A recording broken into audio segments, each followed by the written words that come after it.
Hello friends, this side Monika. Friends, आप कैसे हैं? आई होप आप सब अच्छे होंगे। आज की इस वीडियो में हम हिंदी ग्रामर वन शॉट में करेंगे। फ्रेंड्स, जो भी हमारे अपकमिंग एग्जाम्स हैं लाइक एचटेट है, यूपी टेट है, उन सब में जो भी हिंदी का पोर्शन आता है उसमें ग्रामर पूछी जाती है। तो हम इसमें ग्रामर से जितना भी हमारा पोर्शन बनता है उसमें हम ग्रामर का रिवीजन करेंगे।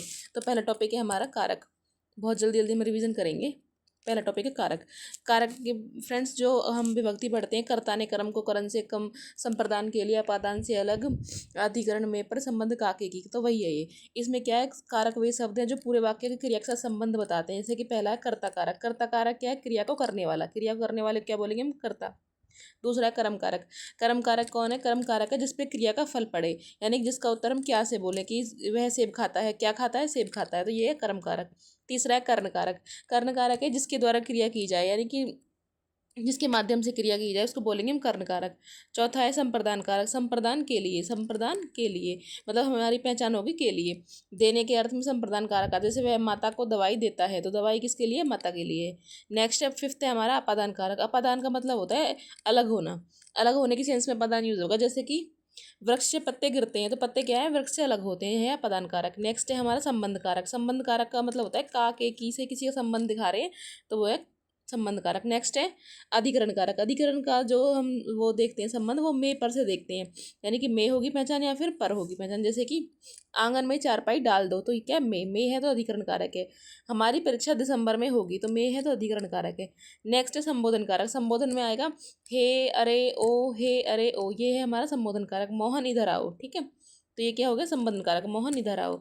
नेक्स्ट है हमारी क्रिया। पहला टॉपिक है हमारा कारक। कारक की जो हमारी विभक्ति होती है 7, वो 8 वो हमें याद करनी है बस। उनकी पहचान देखनी है कि जो विभक्ति है उसके जो पहचान है वो क्या है, और वो सेंटेंस में कैसे यूज़ हो रखी है। हमसे पूछा जाएगा कौन सा कारक है, वो हम बता देंगे। नेक्स्ट है हमारा क्रिया। क्रिया जो है उसका मूल रूप क्या है? धातु। धातु से ही क्रिया बनती है। धातु में प्रत्यय लगाने के बाद क्रिया बनती है। क्रिया के प्रकार देखेंगे फ्रेंड। एक होती है धातु से बनी हुई क्रिया, एक होती है यौगिक क्रिया। यौगिक क्रिया में हम सकर्मक पढ़ते हैं, अकर्मक पढ़ते हैं, क्रियार्थक पढ़ते हैं, प्रेरणार्थक पढ़ते हैं। तो इन क्रिया को हम देख देंगे कौन सी होती है। जैसी पहली है अकर्मक क्रिया। अकर्मक क्रिया का मतलब जिसमें कर्म नहीं होता। सकर्मक क्रिया जिसमें कर्म होता है, कर्म सहित और कर्म रहित। जैसे पक्षी आकाश में उड़ते हैं, यह अकर्मक क्रिया, मतलब पक्षी आकाश में उड़ रहे हैं, अपने आप उड़ रहे हैं। फ्रेंड, जो काम अपने आप होता है वहाँ अकर्मक क्रिया होगी। जो काम किसी के द्वारा किया जा रहा है वहाँ क्या? सकर्मक क्रिया होगी। नेक्स्ट है जैसे राधा चावल खाती है। क्या खाती है? चावल खाती है। चावल किसके द्वारा खाए जा रहे हैं? राधा के द्वारा खाए जा रहे हैं। तो ये क्या? सकर्मक क्रिया है। नेक्स्ट है उसके बाद क्रियार्थक क्रिया और प्रेरणार्थक क्रिया। क्रियार्थक क्रिया का मतलब होता है फ्रेंड्स, इसमें कोई काम हम खुद नहीं करते, इसमें उसके बारे में बात कर रहे होते हैं। जैसे घूमना स्वास्थ्य के लिए लाभदायक है, तो घूम नहीं रहे, घूमने के बारे में बात की जा रही है। नेक्स्ट है प्रेरणार्थक क्रिया। प्रेरणार्थक क्रिया में क्या होता है? खुद काम नहीं करवा, किसी और से काम करवाया जाता है। जैसे कि माता बेटी से रोटी बनवाती है, फिर प्रेरणार्थक में किसी और से काम करवाया जाता है, और क्रियार्थक में उस क्रिया की बात की जाती है, ठीक है। नेक्स्ट है हमारा समापी का क्रिया। समापी क्या क्रिया? वो क्रिया होती है जिसमें किसी वाक्य में क्रिया से एंड होती है, एंड होता है। जैसे कि पक्षी आकाश में उड़ते हैं, तो ये उड़ने से एंड हो रहा है। उसके बाद है पूर्वकालिक क्रिया। पूर्वकालिक क्रिया का मतलब 2 क्रियाएं होती हैं, उसमें एक क्रिया पहले हो रखी होती है, एक बाद में होती है। जैसे कि वह एचटेट पास करके नौकरी लग गया, तो ये होगी हमारी पूर्वकालिक क्रिया। नेक्स्ट है संयुक्त क्रिया। संयुक्त क्रिया का मतलब है जब 2 क्रिया मिलकर एक सेंस प्रकट करेंगे। जैसे कि वह दूध दोहने लगा, दूध दोहने लगा, तो दोनों क्रिया मिलकर एक सेंटेंस बना रही है। नेक्स्ट है हमारा द्विक्रियात्मक क्रिया। इसमें 2 क्रियाएं होंगी। प्रेरणार्थक बता दिया मैंने आपको। नेक्स्ट, ये इंपॉर्टेंट पार्ट नहीं है। अब चलते हैं नेक्स्ट टॉपिक पे। नेक्स्ट टॉपिक है हमारा संज्ञा। नेक्स्ट टॉपिक है संज्ञा। संज्ञा क्या है? विकारी शब्द है। किसी व्यक्ति, भाव, जाति आदि के नाम को संज्ञा बोलते हैं, ठीक है। ये विकारी शब्द है, विकार उत्पन्न होता है। मुख्य भेद कितने हैं संज्ञा के? 3 है। व्यक्तिवाचक, जातिवाचक, भाववाचक। परंतु जो जातिवाचक है उसके अन्य 2 भेद भी है, समूहवाचक एंड द्रव्यवाचक, ठीक है। ये 5 भेद हो गए। उसके बाद व्यक्तिवाचक। व्यक्तिवाचक क्या है? किसी एक व्यक्ति के विशेष खास का जो नाम होगा उसको हम व्यक्तिवाचक बोलेंगे। जातिवाचक क्या है? जो पूरी जाति का बोध कराएगी। जैसे कि नीशू जयपुर क्या है? ये व्यक्तिवाचक है। लड़की शहर क्या है? जातिवाचक है। ये है व्यक्तिवाचक, ये है जातिवाचक, ठीक है। नेक्स्ट है हमारा भाववाचक। भाववाचक संज्ञा वो संज्ञा है जो स्वतंत्र होती है, कुछ स्वतंत्र होती है, कुछ परतंत्र होती है। इनमें किसी का भाव उत्पन्न होता है। जैसे प्रेम, खुशी, मोह, माया। ये नेमिंग वर्ड थोड़ी है, इनसे भाव उत्पन्न हो रहा है, चाहे प्रेम का चाहे खुशी का, ठीक है। ये होगी भाववाचक संज्ञा। भाववाचक संज्ञा के बाद है हमारा नेक्स्ट समूहवाचक संज्ञा। समूहवाचक संज्ञा में क्या है? हमें किसी एक ग्रुप के बारे में पता चलेगा। एक सेकंड, किसी एक ग्रुप की यहाँ सेंस हमें मतलब महसूस होगी, जैसे कक्षा, सेना, आर्मी, ये सब क्या है, समूहवाचक संज्ञा है। उसके बाद द्रव्यवाचक संज्ञा क्या है, मटेरियल जो नाउन है उसमें तेल, सोना, चांदी, ऐसी चीज़ें जिन्हें हम काउंट नहीं कर सकते, उनकी सेंस पता चलेगी। नेक्स्ट है हमारा समास। समास का रिवीजन हम करेंगे। समास जो मुख्य तो 4 प्रकार के होते हैं, उसके अलावा 6 प्रकार के कुल होते हैं, मतलब आगे जो है किसी एक का ही डिवीजन है, मैं आपको बताती हूँ आपको। पहला है अव्ययभाव समास। अव्ययभाव समास वो होता है जिसमें पहला पद प्रधान होता है। दूसरा है तत्पुरुष समास। तत्पुरुष समास वो होता है इसमें दूसरा पद प्रधान होता है। फिर है द्वंद्व समास। द्वंद्व समास में क्या है, दोनों पद प्रधान होते हैं। फिर है बहुब्रीहि समास। बहुब्रीहि समास में क्या है, कोई भी पद प्रधान नहीं होता। जो ये द्वंद्व समास है ना, इसी के 2 भेद होते हैं, द्विगु समास और क्रमधारय समास। नेक्स्ट नेक्स्ट देखते हैं हम अव्ययभाव समास। अव्ययभाव समास क्या है, जैसे पहला पद प्रधान होगा, जैसे यथाशक्ति, यथा के जो है यथा का लॉस नहीं होगा इसमें, ठीक है, पहला पद का लॉस नहीं होगा। दूसरा तत्पुरुष। तत्पुरुष समास में जो कारक की विभक्ति होती है, जो हमने अभी पहला टॉपिक पढ़ा था, कारक कर्ता ने कर्म को करण से संप्रदान के लिए अपादान से अलग संबंध काके की अधिकरण में पर, तो इसमें ना जो ये है हमारा तत्पुरुष समास, इसमें कारक की विभक्ति आती है, जैसे कर, ये आ गया कर्म तत्पुरुष है, कर्म तत्पुरुष है, संप्रदान है, अपादान है, संबंध है, अधिकरण है, ठीक है। एक होता है नए तत्पुरुष। नए तत्पुरुष में क्या है, नकारात्मक भाव होगा, उसमें ए लगा होता है आगे। जैसे नए तत्पुरुष में क्या है, नकारात्मक सेंस आएगी, हमें नेगेटिव वाइब्स आएंगी, जैसे उसमें ए लगा होगा, धर्म से बना अधर्म, सत्य से असत्य, ठीक है, ये है नए तत्पुरुष। उसके बाद द्विगुत तत्पुरुष। द्विगुत तत्पुरुष में हमें क्या है, ये देखो द्वि का मतलब होता है 2, तो इसमें संख्यावाची शब्द होगा, जैसे पंचवटी, चौराहा, त्रिफला, ये तो आसान है। नेक्स्ट है द्वंद्व समास। द्वंद्व समास जो होगा ना, वो होगा जिनके बीच में हाइफन होता है, जो एक दूसरे के अपोजिट होते हैं या फिर एक दूसरे कॉम्प्लीमेंट्री होते हैं। जैसे कि देखो वैकल्पिक शब्द, जो विलोम शब्द होते हैं, जो एक दूसरे के पूरक होते हैं और जो सभी होते हैं। जैसे कि देखो विलोम में क्या है, पाप पुण्य, पाप पुण्य, जय पराजय, लाभ हानि, ठीक है। उसके बाद इतरेतर द्वंद्व। इतरेतर द्वंद्व के जिनमें एक दूसरे के पूरक होंगे, जैसे शिव पार्वती, अन्न जल, ये क्या एक दूसरे के पूरक है। समाहार का मतलब है जो एक दूसरे को कंप्लीट करेंगे, यानी कि उनमें रुपया, पैसा, जन्म, मरण, पूरी बात कंप्लीट हो जाएगी। उसके बाद है कर्मधारय समास। कर्मधारय समास जो उसमें उपमेय और उपमान की बात की जाएगी, यानी कि उसमें जो लगे, उसमें जब हम उसको एक्सप्लेन करेंगे ना वर्ड को खुद तोड़ के, उसमें जो शब्द आएगा। जैसे महाकवि, महान है जो कवि, सतजन, सत्य है जो जन, मतलब जहाँ जो की सेंस आएगी वो होगा कर्मधारय समास।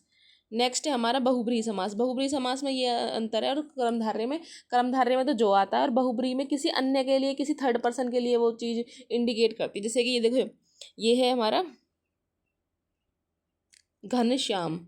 घनश्याम किसके लिए यूज़ करते हैं, हम कृष्ण के लिए यूज़ करते हैं, तो उसमें थर्ड पर्सन की वाइब आएगी बहुब्रीहि में ना।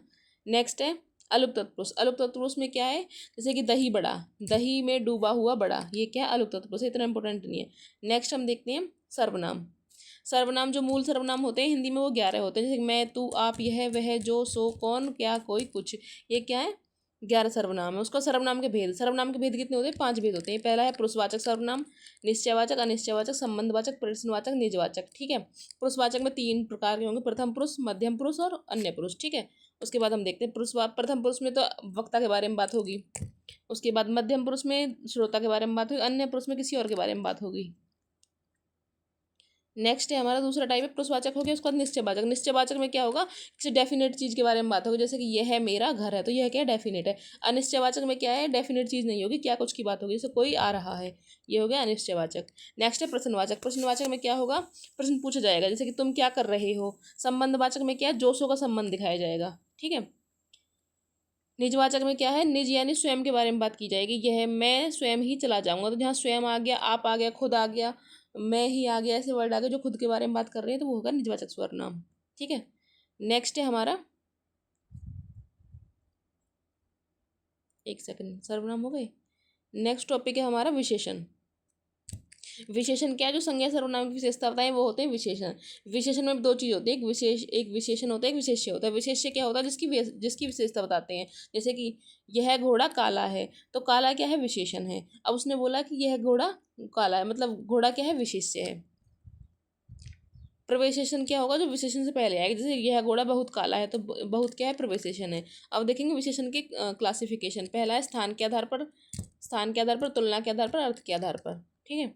कितने पार्ट टाइप होते हैं इसके, देखो। तुलना के आधार पर तो हम ऐसे कंपेयर कर सकते हैं, मूल अवस्था, उत्तरावस्था, उत्तम अवस्था, ठीक है। उसके बाद इसका टाइप देखते हैं। विशेषण के 4 टाइप होते हैं। गुणवाचक सर्वनाम, जहाँ गुणवाचक विशेषण, सॉरी, जहाँ गुण की बात होगी, काल की, संबंध, स्थान की, रंग की, दशा की, यह है गुणवाचक। संख्यावाचक है जिन्हें हम काउंट कर सकते हैं, ऐसे विशेषण होंगे इसमें।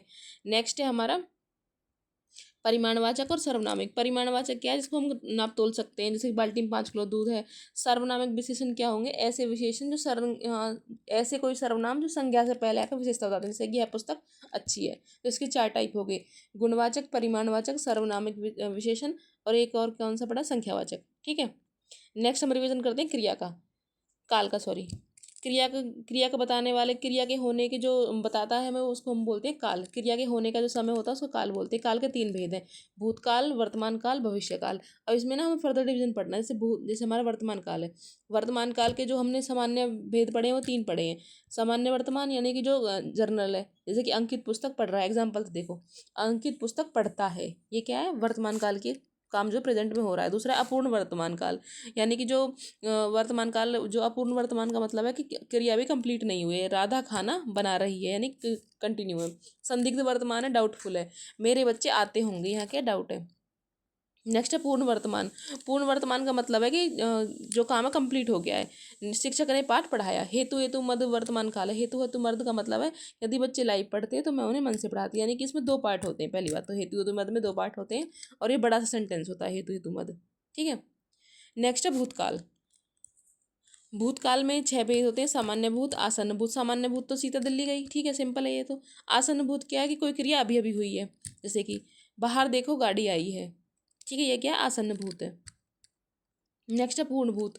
पूर्ण भूत का मतलब है कि जो काम कंप्लीट हो गया, गीता ने खाना बनाया था तो कंप्लीट हो गया। संदिग्ध भूत का डाउटफुल है, मोहन आगरा गया होगा। ठीक है, अपूर्ण भूत काल है, यानी कि वो कंप्लीट नहीं हुआ, पास्ट की बात है, वह खाना पका रही थी। ठीक है, एक कंटिन्यू में मतलब। हेतु हेतु मत में देखो फिर बड़ा सेंटेंस आ गया और 2 पार्ट हो गए इसके। यदि पढ़ाई की होती तो अवश्य सफल होते। नेक्स्ट है हमारा भविष्य। भविष्य के 3 पार्ट होते हैं। पहला सामान्य भविष्य, तो वही नॉर्मल, वह कल दिल्ली जाएगा। उसके बाद नेक्स्ट देखते हैं हम संदिग्ध भविष्य।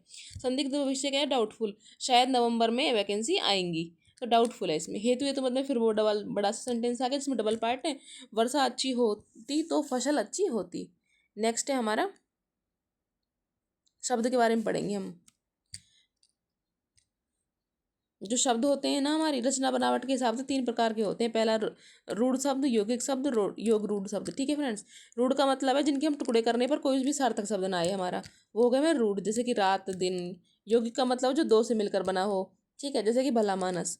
और योग रूढ़ का मतलब है जो बहुब्रीहि समास में हम यूज़ करते हैं, उनमें कोई और ही वो निकलता है ना उनका मतलब, जैसे कि चारपाई, जलद या फिर नीलकंठ, ऐसे हैं योग रूढ़ शब्द। उसके बाद अर्थ के आधार पर कितने प्रकार के शब्द हैं, अर्थ के आधार पर है एकार्थी, अनेकार्थी, पर्यायवाची, विलोमवाची। एकार्थी का मतलब जिनका एक अर्थ निकले, अनेकार्थी का मतलब जिनके अनेक अर्थ निकले, पर्यायवाची का मतलब है जो सिमिलर मतलब अर्थ दें, ज़्यादा से ज़्यादा अर्थ दें, जैसे कि पानी का जल हो सकता है, नीर हो सकता है, अम्बुद हो सकता है। ठीक है, एग्जाम्पल से देख लो। विलोम का मतलब जिसका विपरीत अर्थ निकले। ठीक है, उत्पत्ति के आधार से देखते हैं। उत्पत्ति के आधार से कितने प्रकार के होते हैं, उत्पत्ति के आधार से होते हैं तत्सम, तद्भव, देशज, विदेशज, संकर शब्द। तत्सम क्या है, जो संस्कृत के शब्द एज इट इज ले रखे हैं। ठीक है, जैसे कोकिला, कोकिला किसका मतलब होता है, कोयल का मतलब होता है। तद्भव क्या है, तद्भव का मतलब संस्कृत से परिवर्तित होकर नॉर्मल लैंग्वेज में यूज होना, जैसे कि आग। अग्नि जो संस्कृत का है, इसका मतलब तत्सम शब्द है ये। आग जो है वो हिंदी का तद्भव शब्द है ये। ठीक है, उसके बाद है हमारा देशज शब्द।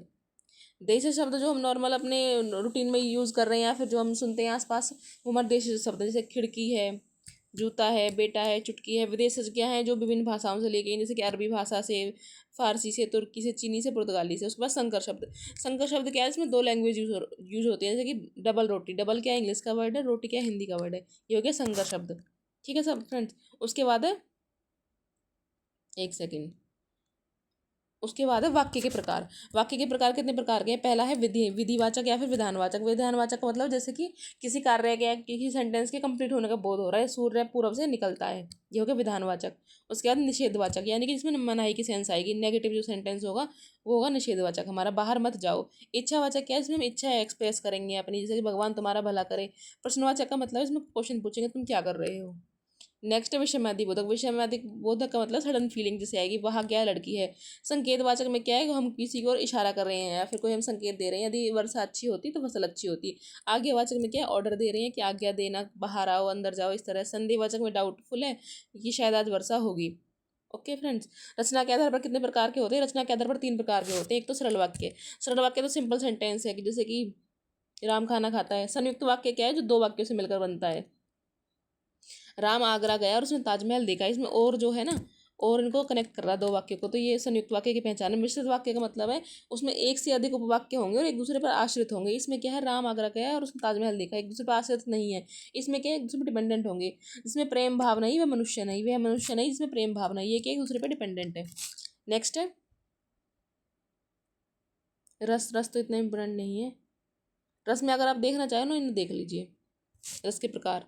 जैसे कि जो रति है वो क्या है, श्रृंगार रस है। हास क्या है, हास्य रस है। शोक क्या है, करुण रस है। उत्साह है, वीर रस। क्रोध है, रौद्र। उसके बाद भय है, भयानक रस।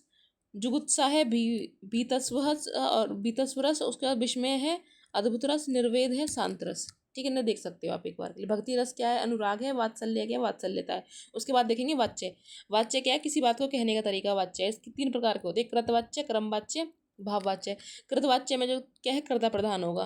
क्रमवाच्य में कर्म प्रधान होगा। भाववाच्य में कोई भाव की सेंस आएगी। जैसे कृतवाच्य है, कृतवाच्य का एग्जाम्पल देखिए, अजय दौड़ता है। अजय दौड़ता है, अजय क्या है, सब्जेक्ट है और यही इसमें डोमिनेटिंग है। नेक्स्ट है हमारा कर्मवाच्य। कर्मवाच्य में क्या है, कर्म की बात की होगी। जैसे कि सीता द्वारा गाना गाया गया। गाना किसके द्वारा गाया गया, सीता द्वारा गाया गया। जैसे हम पढ़ते हैं ना एक्टिव वॉइस, पैसिव वॉइस, वही यही। नेक्स्ट है भाववाच्य। भाववाच्य में क्या, किसी भाव की प्रधानता आएगी। जैसे कि मुझसे सोया नहीं जाता, मोहन से सोया नहीं जाता। सोया नहीं जाना क्या है, भाव है। नेक्स्ट है हमारा, नेक्स्ट टॉपिक का रिवीजन है हमारा वर्ण से। वर्ण से फ्रेंड जो हमारे मूल स्वर होते हैं वो 11 होते हैं। ए आ ई उ रे ए ओ यहाँ तक क्या है, ये हमारे मूल स्वर हैं। उसके बाद जो अयोगवा है ना 2, ये मिला के हमारे 13 हो जाते हैं। ठीक है, उसके बाद स्वर व्यंजनों के बीच की कड़ी को क्या बोलते हैं, हम अयोगवाह बोलते हैं। नेक्स्ट, उसके बाद जो हमारे व्यंजन है, ये जो स्वर है कितने टाइप के हैं, मूल स्वर है, दीर्घ स्वर है, लघु स्वर है। उसके बाद व्यंजन देखते हैं, व्यंजन कितने प्रकार के हैं। कुल व्यंजन तो हमारे 39 हैं। कुल व्यंजन 39 हैं और जो मूल रूप से हैं वो हैं 33। एक सेकेंड, मूल रूप से 33 है, कुल 39। 33 कैसे हैं, देखो 25 तो है हमारे स्पर्श व्यंजन, 4 है हमारे अंतस्थ व्यंजन, 4 है हमारे संयुक्त व्यंजन। ये क्या हो गए, ये हो गए हमारे 33 व्यंजन। उसके बाद इन दोनों को काउंटर करेंगे तो ये हमारे हो जाएंगे 39 व्यंजन। स्पर्श व्यंजन में तो हो जाएंगे कवर्ग, चवर्ग, टवर्ग, तवर्ग, पवर्ग, मवर्ग। ठीक है, ये हो जाएंगे स्पर्श व्यंजन। उसके बाद अंतस्थ व्यंजन में आ जाएंगे हमारे से, शय, है वाले। संयुक्त में आ जाएंगे हमारे छः, त्रय और श्रेय, ये वाले 4 व्यंजन। ऊष्म व्यंजन फिर यही आ जाएंगे शय वाले। द्विगी में आ जाएंगे हमारे उक्षिप्त वर्ण यानी डे और डे। मूल वर्ण कितने हैं, 44 हैं। 44 कैसे कैसे हैं, जो मूल वर्ण है हमारे वो 44 है हमारे। 39 तो हैं व्यंजन, और जो 13 हैं वो हमारे, नहीं, जो मूल वर्ण है 44 कैसे हैं हमारे, 44 हैं। 11 तो हमारे स्वर हैं और 33 हमारे व्यंजन हैं। और जो टोटल है ना, टोटल हमारे 52 है। 52 में कैसे, 13 तो हमारे स्वर हैं और 39 हमारे व्यंजन हैं। ये देख लेना एक बार आप। ठीक है, उसके बाद अल्पप्राण महाप्राण। अल्पप्राण क्या है, अल्पप्राण वो है जिनके बोलने में कम हवा निकलती है मुंह से। तो अल्पप्राण में क्या हो जाएगा, पहला, तीसरा और पांचवा। उसके बाद महाप्राण में आएगा दूसरा और चौथा। ये हो गया अल्पप्राण महाप्राण। उसके बाद है अघोष और सघोष। सघोष में आ जाएगा हमारा तीसरा, चौथा, पांचवा, और अघोष में आ जाएगा पहला और दूसरा। जो ये हमारे होते हैं ना वर्गीय व्यंजन, इसमें देखो जो पहला है और जो दूसरा है ये है हमारा सघोष। ठीक है, उसके बाद तीसरा, चौथा, पांचवा क्या है हमारे अघोष है। ये सॉरी मैंने उल्टा बोल दिया। जो पहला दूसरा है ये हमारे अघोष और जो बाद के 3 है ये हमारे सघोष। ठीक है, अल्पप्राण महाप्राण की बात हुई। पहला, तीसरा, पांचवा है अल्पप्राण और ये दोनों है महाप्राण। ठीक है, नेक्स्ट अलंकार। अलंकार में कितने प्रकार के, पहला अनुप्रास अलंकार। अनुप्रास अलंकार में क्या होता है, किसी व्यंजन की आवृत्ति होती है। जैसे कि तैतय की, तरुणु, तरनी, तरुजा, तट, कमाल, तरुवर, बहुव्री, ये क्या तैतय की आवृत्ति हो रही है, तो ये अनुप्रास अलंकार। यमक अलंकार में क्या है कि शब्द की आवृत्ति होगी। जैसे काली घटा का घमंड घटा, 2 बार घटा आ गया, ये है यमक अलंकार। उसके बाद श्लेष अलंकार का मतलब है एक शब्द की आवृत्ति तो एक बार होगी, मतलब एक जो शब्द है उसकी रिपीटेशन तो एक से ज़्यादा बार होगी और उसका मीनिंग अलग निकलेगा हर बार। जैसे कि पानी, रही मन पानी राखिए, बिन पानी सब सून, पानी गए न उबरे, मोती मानुष चून। यहाँ जो पानी है ना, इसका अलग अलग, एक ही पानी में अलग अलग जो अर्थ है वो चिपके हुए हैं। नेक्स्ट है हमारा अर्थ अलंकार के बेसिस पे। पहला उपमा अलंकार। उपमा अलंकार की पहचान है सा, सम, सरिस, सम, समान। जैसे चांद, सा, मुख, अगर सा बीच में आ गया तो ये है उपमा अलंकार। नेक्स्ट है हमारा रूपक अलंकार। रूपक अलंकार का मतलब होता है थोपना। रूपक का मतलब कोई चीज़ किसी में थोपना। जैसे कि मैया मैं तो चंद्र खिलौना ले हो, तो चांद जैसा खिलौना नहीं चाहिए, चंद्र ही चाहिए, तो ये क्या है, थोपना है रूपक अलंकार। उसके बाद अतिशयोक्ति अलंकार। अतिशयोक्ति का मतलब होता है बढ़ा चढ़ा के कोई चीज़ कहना। नेक्स्ट होता है हमारा विरोधाभास। विरोधाभास में होता है दो विपरीत क्रियाएं होती हैं, जैसे एक जुड़त नयन टूटत कुटुंब, ये क्या है अपोजिट वो है। संदेह अलंकार। क्या संदेह अलंकार में डाउटफुल होते हैं, जैसे कि नारी विच सारी या सारी विच नारी, नारी ही की सारी या सारी की ही नारी, ये क्या डाउटफुल अलंकार है। नेक्स्ट है मानविकरण। मानविकरण में क्या है, प्राकृतिक जो चीज़ें होती है ना उन्हें मनुष्य की तरह दिखाया जाता है, जैसे कि सूरज की किरणें ने धरती का श्रृंगार किया, फूलों ने मस्त पवन को खुशबू का उपहार दिया, ये क्या मानविकरण। उत्प्रेक्षा की जो पहचान है वो है जानो जनऊ मानो मनऊ, जैसे कि पाहुन जो आए हो गांव के शहर में, ज्यों जो है इसकी उत्प्रेक्षा की पहचान है। नेक्स्ट है हमारा, ये तो इतने इम्पोर्टेंट नहीं है, उसके बाद हम देखते हैं नेक्स्ट। नेक्स्ट है विकारी शब्द। अविकारी शब्द कितने प्रकार के होते हैं, 4 प्रकार के होते हैं। क्रिया विशेषण, संबंध बोधक, समुच्चय बोधक, विस्मयादि बोधक। क्रिया विशेषण जो है ना फ्रेंड्स, वो हमारे देखो स्थानवाचक होते हैं, जो स्थान का बोध कराएं, दिशा का, यानी कि इधर उधर दाएं बाएं भीतर आदि। अविकारी शब्द वो होते हैं जिनमें किसी में भी कोई विकार उत्पन्न नहीं होता है, फिर कोई लॉस नहीं होता। नेक्स्ट है कालवाचक क्रिया विशेषण। कालवाचक क्रिया विशेषण होता है जैसे काल के बारे में बताएं, आज कल परसों। उसके बाद अवधि बोधक है जो अवधि के बारे में बताएं, रीति बोधक है जो रीति के बारे में बताएं। नेक्स्ट है परिमाणवाचक है जो परिमाण की विशेषता बताएं। नेक्स्ट है संबंध बोधक। संबंध बोधक क्या है, जो संबंध बताता है, जैसे खुशी के मारे वह उछल पड़ा, काम के बिना मन नहीं लगता, के बिना के मारे, ये क्या है अविकारी शब्द है हमारे। नेक्स्ट है समुच्चय बोधक। समुच्चय बोधक क्या है, दो के बीच में संबंध बताए, सीता गई और राधा आ गई, जो और जो है समुच्चय बोधक है। नेक्स्ट है हमारा विस्मयादि बोधक। विस्मयादि बोधक क्या है, सडन फीलिंग आती है एकदम से, क्या सच ओ शाबाश, ये सब क्या है विस्मयादि बोधक है। उसके बाद निपात। निपात क्या है, जो ऐसे शब्द हैं जो किसी मतलब किसी एक उस पे शब्द पे विशेष फोकस करें या फिर विशेष बल भर दें, जैसे मैं ही दिल्ली जाऊंगा, तो ही लगाने की जरूरत नहीं थी यहाँ पे, मुझे तो पढ़ना है नहीं आता तो लगाने की नीड नहीं थी, इनमें बल आता, विशेष बल आता है, ये निपात है हमारे अविकारी शब्द है। उसके बाद लिंग। लिंग में क्या है, स्त्रीलिंग है पुरलिंग है। स्त्रीलिंग में आप देखो एग्जाम्पल देख लीजिए, वैसे सब पता होता है पर जो एक थोड़े एग्जाम्पल है ना, एक बार ये देख लीजिए, मैं भी आती हूँ 1 मिनट में, बस 1 मिनट रुकना।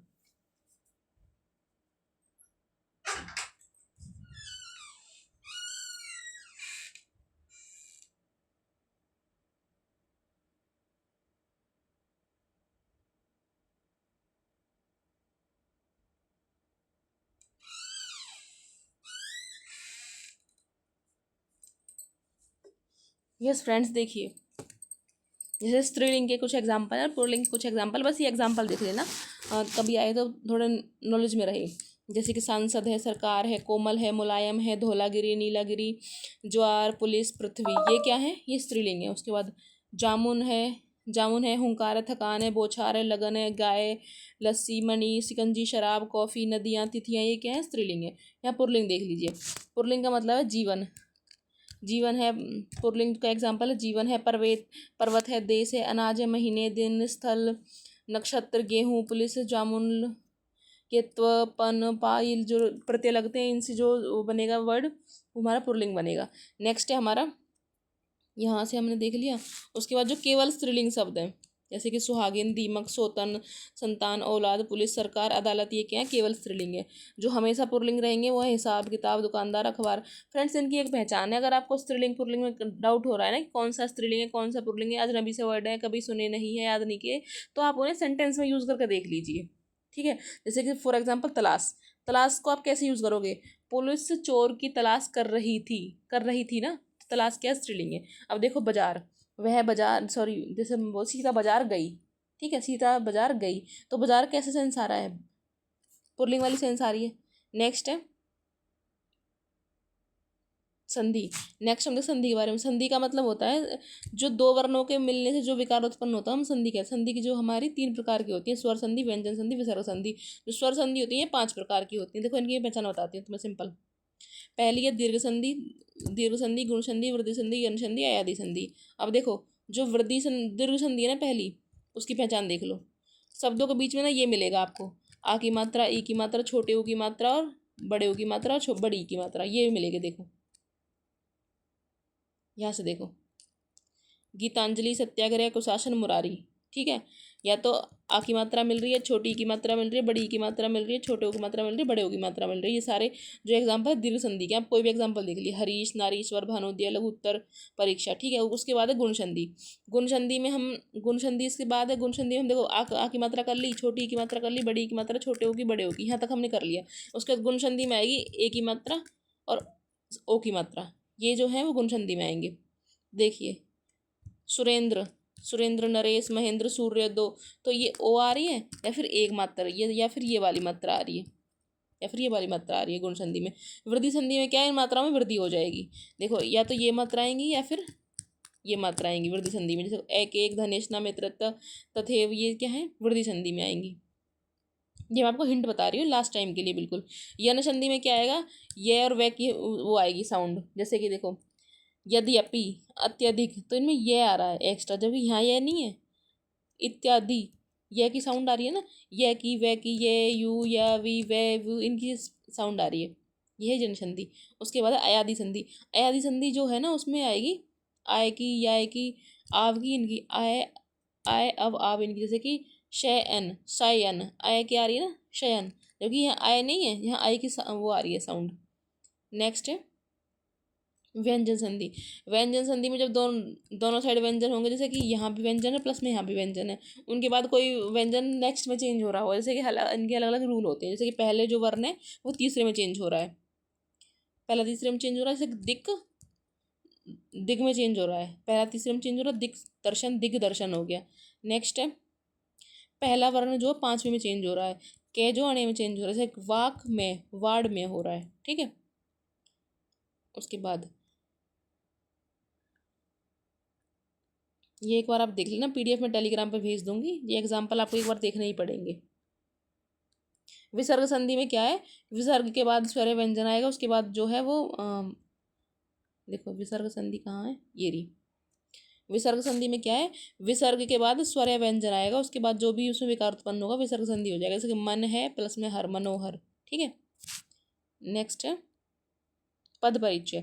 पद परिचय का मतलब होता है या फिर पदबंध। पदबंध का मतलब है कि आप किसी भी सेंटेंस के बारे में बता रहे हो। जैसे कि फॉर एग्जांपल आपके पास है पहला एग्जांपल, सीता पुस्तक पढ़ रही है, सीता के बारे में बताओ, सीता क्या है। सीता व्यक्तिवाचक संज्ञा है, स्त्रीलिंग है, एक वचन है, कर्ता है यानी सब्जेक्ट है, अन्य पुरुष है, उद्देश्य है। तो आपको पूरी डिटेल बतानी होती है इसमें। उसके बाद विशेषण का परिचय या फिर सर्वनाम का परिचय। सर्वनाम का परिचय है दूसरा, वह आज नहीं गया, वह के बारे में बताओ, वह क्या, अन्य पुरुष है, पुल्लिंग है, एक वचन है, उद्देश्य है, ठीक है फ्रेंड्स। नेक्स्ट क्रिया और क्रिया विशेषण का। उसके बाद ये कुछ वर्ड ऐसे हैं जिनके मतलब सुनने में ऐसे लगते हैं सेम सेम है पर मीनिंग अलग होती है। जैसे प्रहार, प्रहार का जो मीनिंग होता है आघात होता है, पर परिहार का मतलब त्यागना होता है। प्रहार और परिहार सुनने में एक जैसे लग रहे हैं पर एक नहीं है, थोड़े से वर्ड लिखे हुए हैं ये। उसके बाद जो होते हैं स्पेलिंग के अकॉर्डिंग लिखी है या फिर कौन पहले आए कौन पीछे आएगा, तो उसमें आप देख लेना। जो ये वाली मात्रा होती है रे की, ये पहले आएगी। जो री की मात्रा होती है पैर वाली, ये बाद में आएगी, ठीक है। एक एग्जाम्पल देख लो, जैसे कि पहला एग्जाम्पल है ये वाला, शिक्षक वर्तमान ज्ञान क्षेत्र मित्र मित्र मित्रण में या मिश्रण में से कौन पहले आएगा। अब देखो, जो यहाँ से है, यहाँ वे है, ये ज्ञा है और ये मैं है। अब जो हमने संयुक्त अक्षर पढ़े हैं ना, उसमें देखो जो गे है ना वो जय से मिलकर बना है, जय प्लस में अणे से, तो जय पहले आएगा इसमें। उसके बाद मैं आएगा जय के बाद, फिर आएगा हमारा वे, और जो शय है वो लास्ट में आएगा। तो इस तरह हम लिख सकते हैं। पहले कौन आएगा इनका आप देख लेना। जो छह क्षत्रिय है ना, छह क्षत्रिय बना है हमारे कै प्लस सै से, त्रय बना है तय प्लस रह से, गै ज्ञानी बना है जय प्लस अणय से, और शय श्रमिक बना है हमारा शय प्लस रह से। तो इस संयुक्त जो स्वर है इन्हें देख लेना आप एक बार, इन्हीं में कन्फ्यूजन होती है बस। नेक्स्ट है विराम चिन्ह। विराम चिन्ह है अल्प विराम। अल्प विराम का जो यूज़ होता है वो किसी मतलब सेम सेम चीज़ में हमें डिफ्रेंशिएट करने के लिए होता है। जैसे कि एक प्रकार की चीज़ें होती हैं, जैसे कि आम है, केला है, सेब है, तो उनके बीच में कोमा लगा देते हैं। अर्धविराम का मतलब है, अर्धविराम जो होते हैं ना किसी उपवाक्य को अलग करने के लिए यूज़ होता है। फॉर एग्जाम्पल जैसे कि ध्रुव, खामिनी, मंदाकिनी, कोया, ये क्या है, इनमें अल्प विराम यूज हो रहा है। उसके बाद अपूर्ण विराम। अपूर्ण विराम क्या होता है, किसी को एक्सप्लेन करता है। जैसे कि गदर एक प्रेम कथा, गदर क्या है, एक प्रेम प्रेम कथा है, तो गदर को एक्सप्लेन करता है लास्ट वाला ये वर्ड जो। नेक्स्ट है पूर्ण विराम। पूर्ण विराम होता है किसी के कंप्लीट हो जाने पर, प्रश्नवाचक क्वेश्चन पूछने के लिए। विषम आदिबोधक जो है किसी को सडन फीलिंग के लिए। उसके बाद है संबोधन चिन्ह। संबोधन क्या है, किसी को संबोधन करने के लिए। जैसे कि हे प्रभु, यह अब यह जीवन नौका तुम्हारे ही हाथ में, तो प्रभु को संबोधन किया जा रहा है। उसके बाद अवतरण या उद्धरण चिन्ह, ये होता है इन्वर्टेड कॉमाज। ये किसी चीज़ को जिसने कोई सेंटेंस बोला हो, कोई वर्ड बोला हो, कोई लाइन बोला हो, उसको एक्सप्लेन करते हैं। जैसे अहिंसा परमो धर्म, तो इसको इन्वर्टेड कॉमा में लिख दिया। नेक्स्ट हमारा योजक चिन्ह। योजक चिन्ह जो है वो दो को बीच में लगाया जाता है। सुख दुख दोनों एक दूसरे के कॉम्प्लीमेंट्री हैं और अपोजिट भी हैं। निर्देशक क्या है, निर्देशन देने के लिए। विवरण क्या है, किसी चीज़ को एक्सप्लेन करने के लिए। नेक्स्ट है हंस पद जो होते हैं, कोई चीज़ अगर हमें यहाँ बीच में लिखनी हो तो हम ऐसे करके लिख देते हैं कि भाई ये चीज़ आएगी। हाँ, संपेक्षण जो संपेक्षण है, संक्षेपण चिन्ह है, ये संक्षेप के लिए, जैसे एम ए लिखते हैं, ये जो डॉट सा लिखते हैं, ये है संक्षेपण चिन्ह। उसके बाद तुलना के लिए हम बराबर लगाते हैं, कोष्टक के लिए हम ये लगाते हैं, लोप चिन्ह के लिए हम ऐसे डैश डैश कर देंगे, समाप्ति के लिए हम ये वाला चिन्ह लगाएंगे, उसका विकल्प के लिए ऑप्शन के लिए ये लगा देंगे, पुनरुक्ति के लिए जैसे कि मैं बोलूँ मेरा नाम ये है और उसको हम रिपीट कर दें तो फिर हम ऐसे ऐसे लिख देते हैं, ऐसे ऐसे, तो वो है पुनरुक्ति। संकेत ये हो गया। उसके बाद उपसर्ग और प्रत्यय, उपसर्ग और प्रत्यय आपको एक बार देखने पड़ेंगे। इनकी मैं पीडीएफ जो टेलीग्राम पे सेंड कर दूँगी। देखो संस्कृत में तो 22 उपसर्ग है, हिंदी में 13 हैं और उर्दू में 19 है। अब एक बार देख लीजिए उपसर्ग है कौन कौन से, जैसे कि अति, अति का मतलब अधिक, ये यूज़ कर रखा है। अवधि का मतलब प्रधान या फिर श्रेष्ठ, अनु का मतलब पीछे, अप का मतलब बुरा विपरीत, अभी का मतलब पास सामने, अब का बुराहीन, यही वर्ड में यूज़ कर रखा है आगे। ठीक है। नेक्स्ट है आ का मतलब तक, उत का मतलब ऊपर, उप, उप का मतलब पास सहायक, दूर का मतलब बुरा कठिन, दुस, दुस का मतलब विपरीत, नी का मतलब बिना विशेष, निर का मतलब वाहन, बाहर या फिर बिना। ठीक है। तो एक बार ये आप पीडीएफ से गो थ्रू हो जाना, यहाँ से बहुत सारे एग्जांपल मैंने लिखे हुए हैं जो मतलब पूछे भी हुए हैं पेपर्स में या फिर, और जो इम्पोर्टेंट है वो मैंने लिखे हुए हैं, तो आप इससे गो थ्रू हो जाना एक बार पीडीएफ से। ये जो है एग्जाम में आए हुए क्वेश्चन है। ये शब्द शक्ति तो इतनी इम्पोर्टेंट नहीं है शब्द शक्ति। नेक्स्ट रचना है, अगर कोई साहित्य वगैरह के बारे में या किसी का हिंदी सब्जेक्ट हो तो उसकी हेल्प हो जाएगी, बाकी नॉर्मल वालों के लिए तो ये नहीं है। तो फ्रेंड्स ये हो गया हमारा बहुत ही सुपर फास्ट रिवीजन, जिसमें हमने जो हिंदी ग्रामर के मेन मेन टॉपिक्स हैं उनको एक बार रिवाइज कर लिया है, और ये पीडीएफ मैं अपने टेलीग्राम पे सेंड कर दूँगी, किसी को भी चाहिए तो मुझे बता देना, वहाँ से आप एक बार गो थ्रू हो जाना। तो ये है आज के लिए, थैंक यू।